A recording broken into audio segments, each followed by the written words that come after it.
And welcome everyone to our Bleacher Report, March Madness Men's Basketball, NCAA.com bracket breakdown here on the Bleacher Report app. It is now early January. College football is over after Michigan beat Washington for the national championship on Monday night in Houston. So we've got our first March Madness bracket of 2024.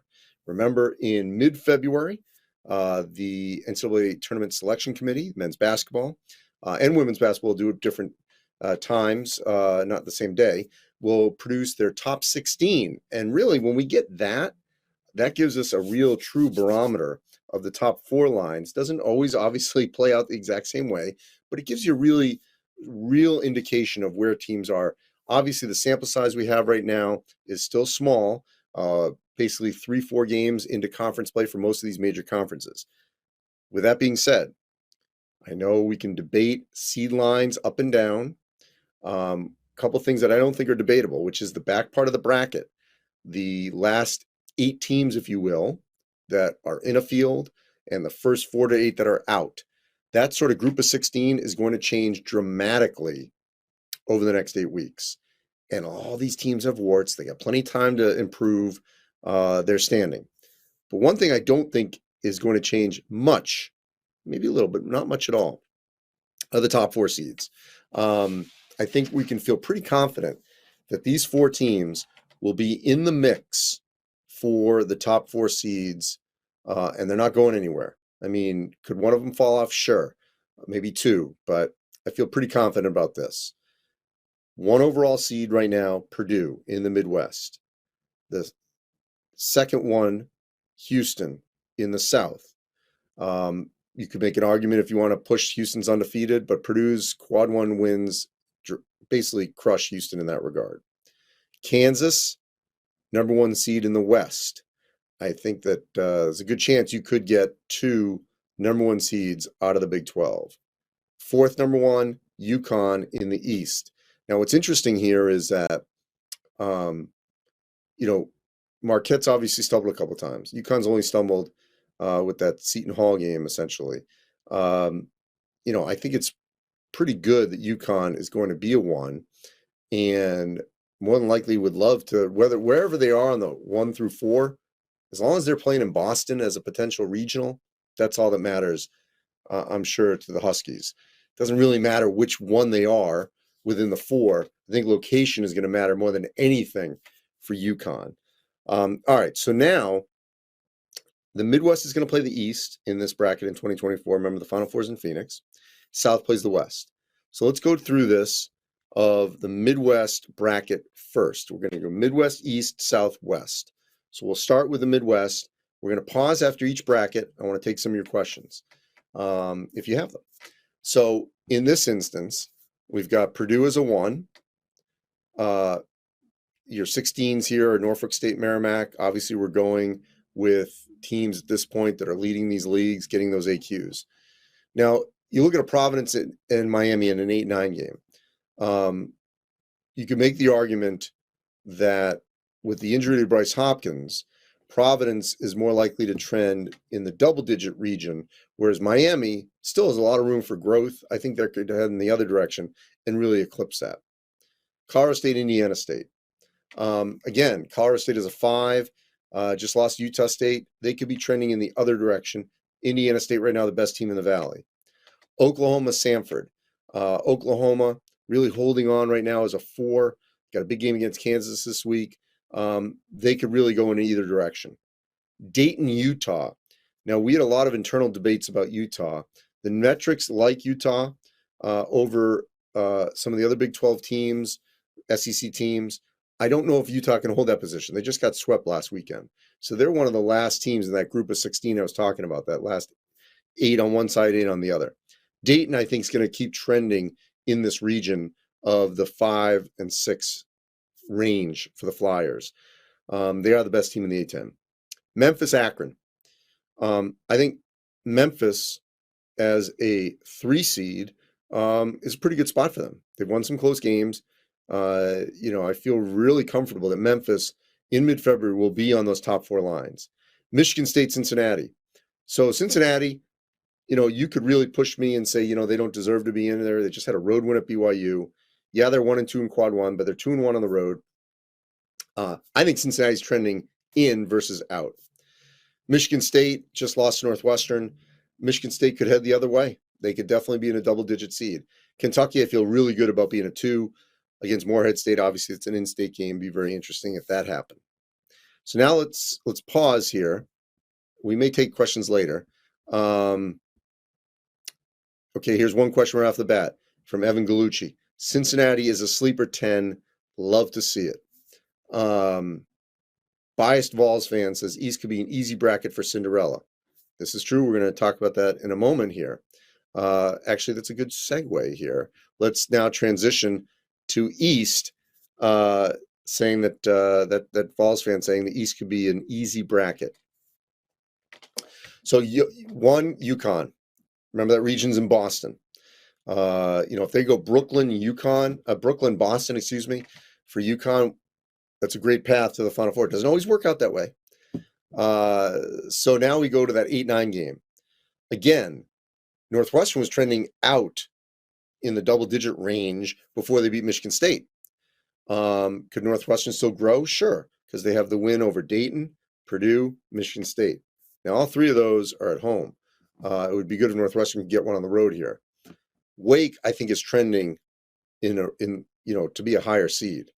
They had a great week. Keep an eye on Wake Forest. BYU, Princeton. I think BYU just lost at home to Cincinnati. I think they're going to trend the other direction, out of the 5 to 6, 7, 8. They could be going in that direction. Princeton, I think, could get all the way up to a 10. Auburn in the top 16, I like that. I think they're trending to stay in that top 16 line. Charleston right now out of the CAA. South Carolina, Colorado. South Carolina as a 6. Only loss is Clemson. Maybe it's too high based on their overall resume, but I think they're trending that way. Colorado right now just got swept, so they're a little shaky. That's why they're in 11. Wisconsin, high point. So Wisconsin is a 3. Look at the metrics. They've got good quad 1 wins. Right off the bat, I can tell you, in the net, the Badgers are 13. In quad 1, they're 3-3, which is pretty good for the Badgers right now. Big game coming up for them against Ohio State on Wednesday. I will be there. Then you've got Villanova, Utah State as a 7-10 matchup. I think Utah State with that win over Colorado State, that gets them comfortably in right now. Villanova, they're all over the map. They're kind of hard to seed right now. Crazy, great wins and some weird losses. Carolina, Colgate. I like Carolina as a 2 right now. And look at that, UConn, Carolina. Good game in the Garden. See if that could ever happen. So Joe Henderson says, flash by, but Carolina would have to go through a team it already lost to. Yeah, let me tell you something. Outside of the first round, we're going to see a lot of rematch potentially. We don't know if any of these matches are going to happen in rounds 2, 3, and 4 to get to the Final Four because upsets happened. But the committee has a hard job, especially with these expanded conferences. It's going to be even worse next year, of trying to avoid repeat matchups. First round, you can do it. After that, it's difficult. Krusty says Wake's going to be a Cinderella. Yeah, I think Steve Forbes got a squad that really could do some damage. T-Mac Dizzle says Carolina will end up as a 1 seed. Just wait. You know what? You could be right. Of the 4 number 1s, the one that I think is the least hold on it is Houston, even though they're my second number 1 at this moment in time. Let's see how they navigate the real rigors of the Big 12. They're at Iowa State Tuesday night. We'll see what happens. Bias Vol fan says the East is the easiest so far. This is true. Treasure says Northwestern can make a Cinderella run. It's Boo Booey's time. I think it all depends on matchups. If they are going against, a really deep front court, that could give them problems. Ethan says I could see Indiana State beating Colorado State. Yeah, so could I. In this fictitious bracket, I could see Indiana State, in that Midwest bracket doing pretty well. Xavier Lee on Prince is going to be a problem for teams in the tournament. I agree. T-Mac Dizzle's already going ahead of Duke. Let's wait and see where I got them here. You already say they're losing to a 12 seed. All right. Now let's shift to the South. Remember, it's South versus West. So the number one seed in the South is Houston.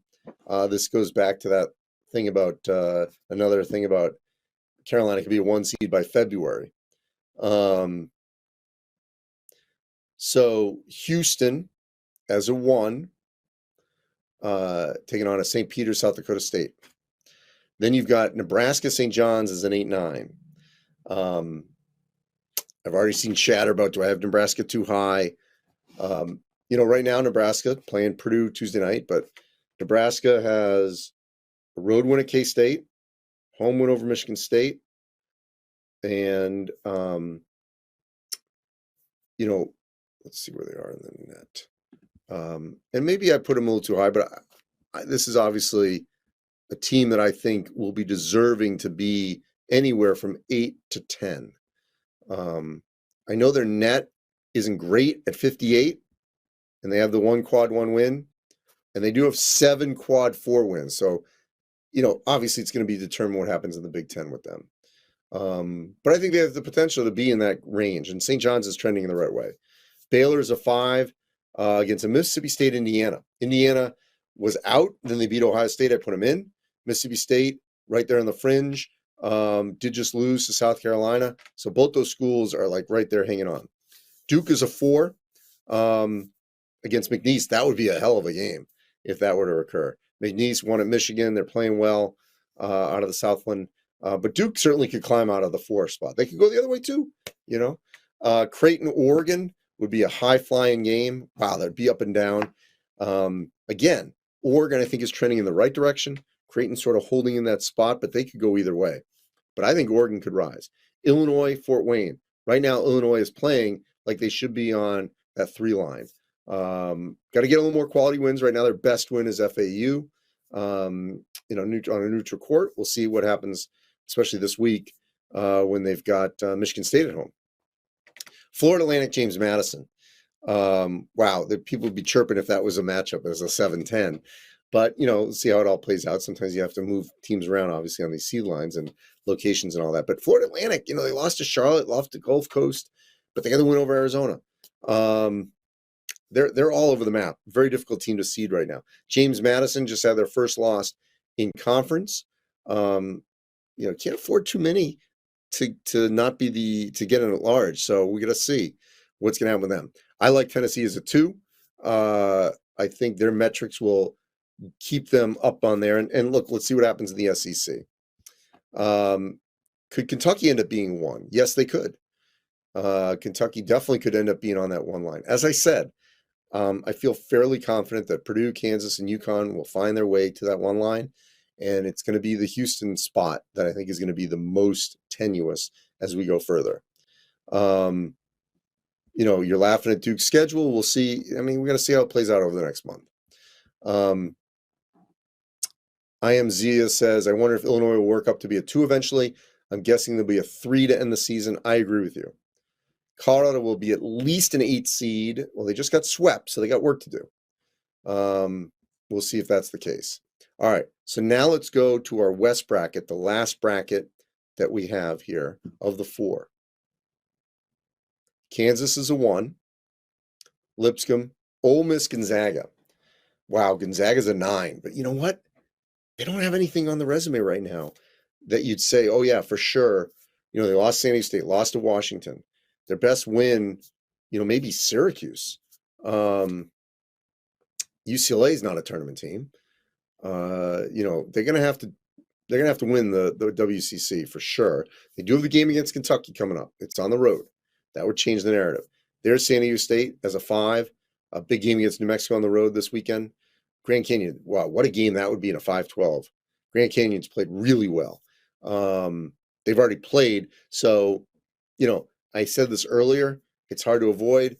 I think at the end of the day, they would probably try to avoid that matchup. But for our purposes, it was kind of hard to move teams around. So they may try to avoid that, but we'll see, if that would happen. Clemson, Irvine. Clemson is a 4. Clemson's trending a little the other direction. They've been playing really well. lost to Carolina at home. So Clemson is in a situation right now where I don't believe they're going to hold that 4 spot, but we'll see. Ohio State is a 6. I've already seen that that's probably too high for them. That's fair. If you want to put them in the 7-8 range, okay. The neutral court wins for them are good. I thought they played a good schedule. Right now Ohio State's 44 in the net, 1-0 in quad 1. They've got 11 wins in 3 and 4. So 12-3. A big game against Wisconsin on Wednesday night at home. I will be there. I think that they are trending probably outside of that 6 in the 7, 8, 9 range. We'll see if that holds. New Mexico and Seton Hall.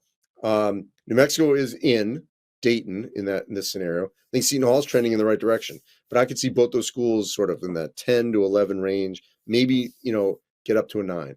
Arizona's a 3. A couple weeks ago they'd be a lock for a 1.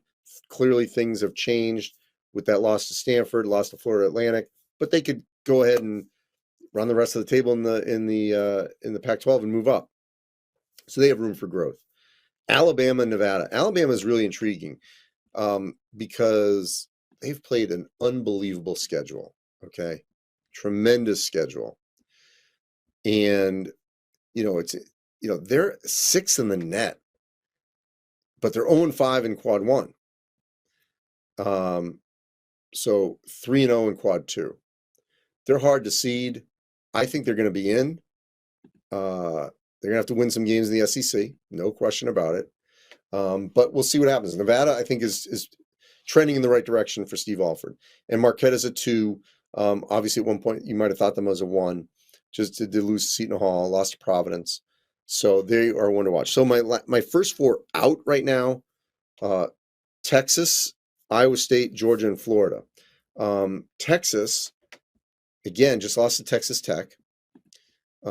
Texas played a good schedule, but who have they beaten? That's the problem with them. Just lost to Texas Tech. So they are, again, right now it's 59 in the net, 0-2 in quad 1, 9-0 in quad 4. That hurts them. Iowa State, I debated. They just did lose to Oklahoma. Iowa State's metrics are good at 12. Okay, 0-2 in quad 1, 1-1 in quad 2, 9-0 in quad 4. Georgia. Okay, Georgia under Mike White. Very intriguing team because they're playing great right now.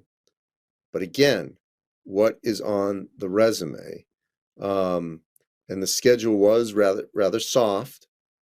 Here they are. They're 85 in the net, 0-1 quad 1, 3-2 quad 2. And then Florida, which had that close loss at home to Kentucky, that really would have helped them. 49 in the net, 0-3 in quad 1, 3-1 in quad 2. And then they've got 6 wins in quad 4. Okay. Jacob Calabro says Oregon will move up a lot when Dante and Foley comes back. I agree with you. Could Georgia sneak in as a Cinderella pulse? Yes. Spencer, same question about Florida. I think both those schools are trending in the right direction to potentially get in. Evan Galucci says if South Carolina only had Gigi Jackson, of course. Manu says the strongest conference to have the most teams in the tournament.